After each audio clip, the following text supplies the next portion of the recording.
Hello everyone, আসসালামু আলাইকুম। আশা করি আপনারা সবাই ভালো আছেন।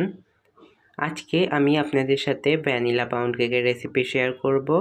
খুব সহজে 2টি ডিম দিয়েই এই পাউন্ড কেক আপনারা তৈরি করে নিতে পারবেন। তো চলুন রেসিপিটি শুরু করা যাক।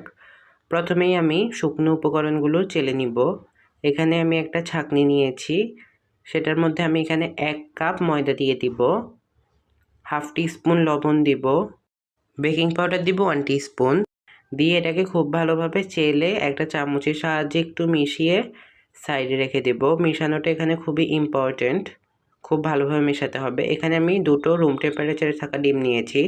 আপনারা অবশ্যই কেকটা বানানোর আগে ফ্রিজে থাকলে ডিমটা নর্মাল টেম্পারেচারে আধা ঘন্টা রেখে দিবেন। এখানে চিনি দিচ্ছি 1/3 কাপ, আপনারা চাইলে হাফ কাপ দিতে পারেন। আমি মিষ্টি কম খাই তাই কম চিনি দিয়েছি। এটাকে খুব ভালোভাবে বিট করব।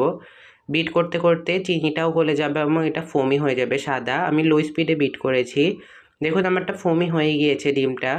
এবার এখানে আমি 1/4 কাপ রান্নার রেগুলার সয়াবিন অয়েল দিব।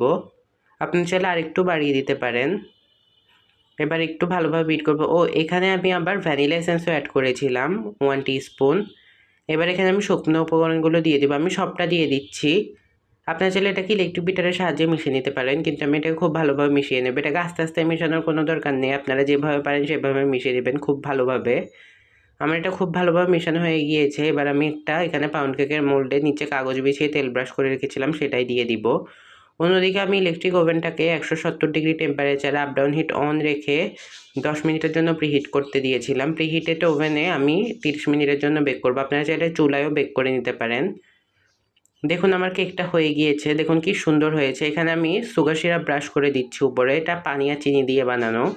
সুগার সিরাপ ব্রাশ করে এটাকে আমি খুব ভালোভাবে ঠান্ডা করে নিয়েছি ঢেকে। এবার আমি এটাকে মোল্ড আউট করব। আপনারা যদি আমার রেসিপি ফলো করে কেকটা বানান তাহলে এরকমই হবে, খুবই সুন্দর হয় কেকটা। আমি আপনাদেরকে কেটে দেখাচ্ছি। দেখুন আমি কেকটা কেটে নিয়েছি, আমি আপনাদেরকে ভেঙে দেখাচ্ছি কতটা সুন্দর হয়েছে। দেখুন কতটা ময়েস্ট হয় কেকটা। আপনারা যদি ট্রাই না করেন বুঝতে পারবেন না। আমার রেসিপিটা ফলো করলে একদম হুবহু এমনই হবে। আপনার উপকরণগুলো সেম রাখার চেষ্টা করবেন। দেখুন কতটা সুন্দর হয়েছে কেকটা। আমার রেসিপিটা ভালো লাগলে আমার চ্যানেলটিকে সাবস্ক্রাইব করবেন, লাইক কমেন্ট শেয়ার করবেন ভিডিওতে। সবাই ভালো থাকবেন, দেখা হবে অন্য কোনো ভিডিওতে। আল্লাহ হাফেজ।